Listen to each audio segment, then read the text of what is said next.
you're about to play. This is incredible to me. Your 300th game. Would that guy growing up in San Mateo, exactly, watching Joe Montana and Steve Young think that this was possible? I mean, this is even a milestone for you. I know you've had a lot in your career. Yeah, I think it's pretty cool. Just I don't get caught up too much in statistics and those types of things, but football has just been a very important part of my life for a long time, 30 years. And I love the ability to go out there and compete with my teammates, compete for our fans. And, I love the game. I love the nuances of the game. I love the relationships I built, all the memories I've had. And I'm very blessed to be 43 years old and still doing it. And it's definitely, it's definitely a challenge for me still. There's physical challenges, there's mental challenges, there's emotional challenges. And I just love doing it. So it's pretty cool that I'm still able to do it and still have a team that's supportive of me being out there. And I want to go out there and do the best I can for them. We'll go over to Jenna Lane. Tom, as much as I want to ask about the 300 games, I, like many others, were on Twitter last night, and it seemed like maybe your feathers were ruffled a little bit over that 6th ranking by Coach Dungy. Did you slide in his DMs and hash this out a little bit? Take us through that. I was just having fun. I was only referring to him as the Indy head coach, not as the Bucs head coach. So it was nothing personal. Coach Dungy knows I love him. I was just giving him a little grief. He gave me a little grief. I give him a little grief. It was all in good fun. All right, we'll go over to Greg Allman.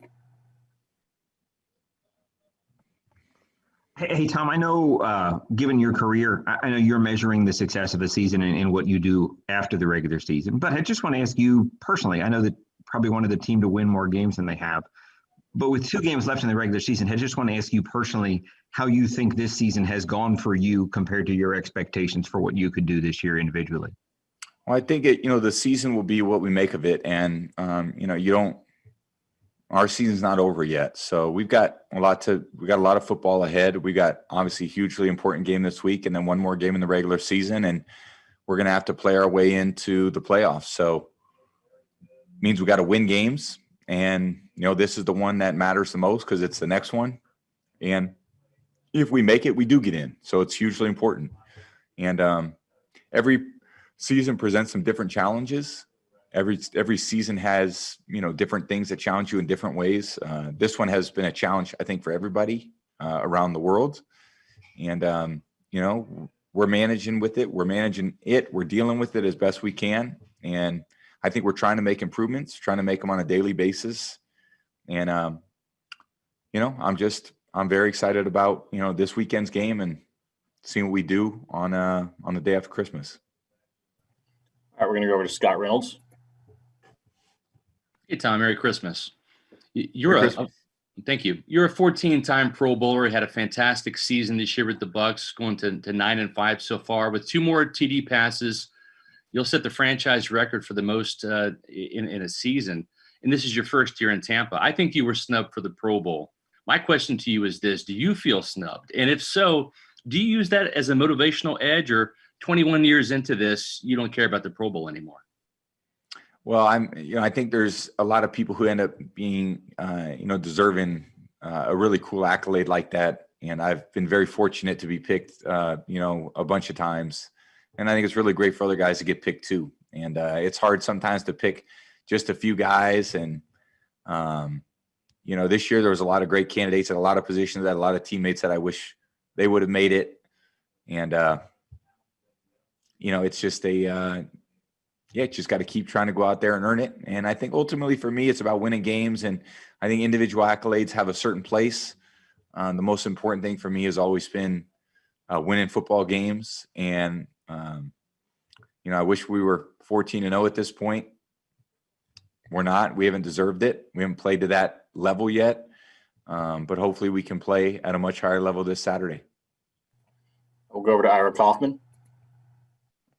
Hey, Tom, in terms of the slow starts offensively over the last couple of months, 2 decades, Tom, 2 decades in your portfolio, I'm sure you've faced that kind of a challenge at times. And how'd you get over that, Tom, as an offense?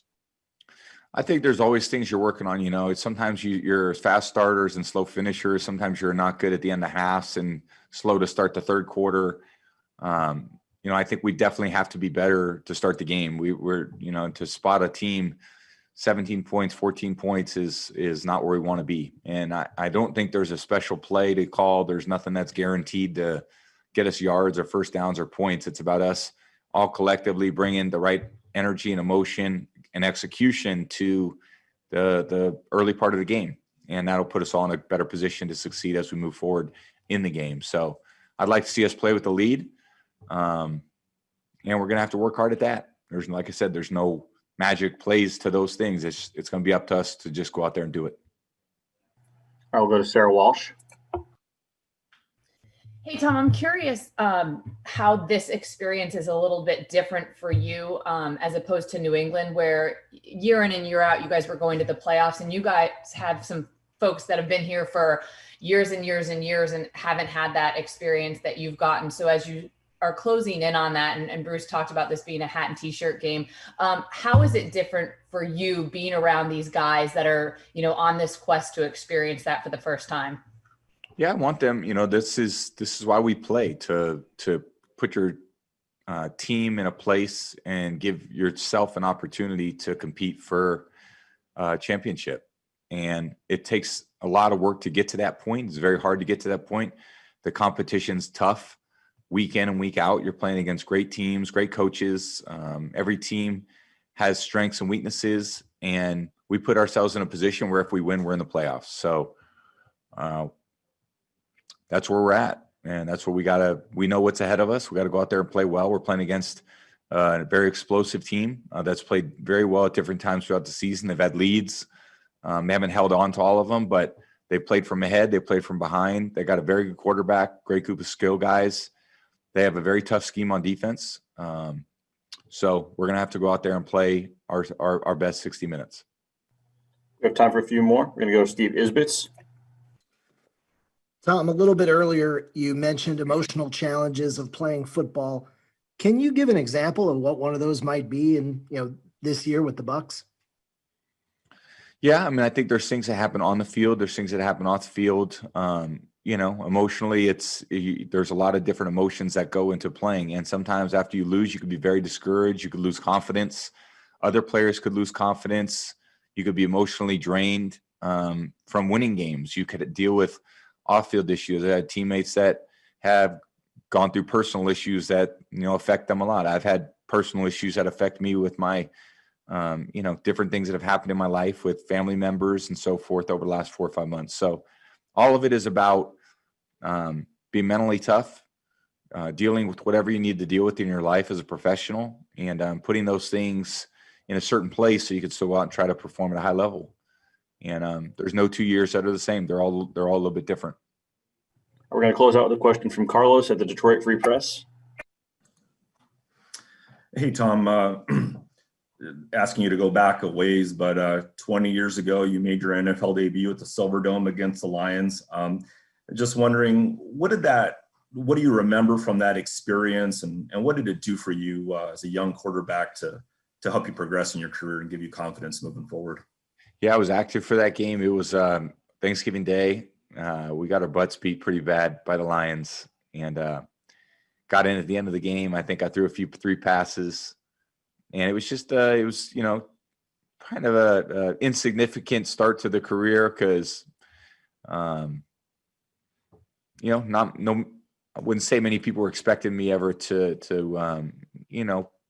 have the kind of career that I had. So for me, it was great to be out on the field and learning. And then I got more opportunities as that season went on and practice, and put myself in a position that next off season to compete for the backup role, which I ended up winning. And then when Drew got hurt, I was able to become the starter, and I tried to play as well as I could. And I treated everything like it was very important. Year round, it was very important for me to compete against myself to see how good I could be. And I learned a lot of those lessons at Michigan. And Michigan was a great training ground for me because it wasn't, nothing was gifted. I think it was You had to go out there and earn it. You had to earn the respect of your teammates and your coaches. And for me, that's what I had to do in order to play in college. So I didn't expect much difference when I went to the pros, and then got my opportunity, and always felt like if I got my opportunity, I was never going to look back. And still haven't really looked back that much, even 20 plus years later. That's all for today. Thank you guys. Merry Christmas. See you in Detroit. Thank you.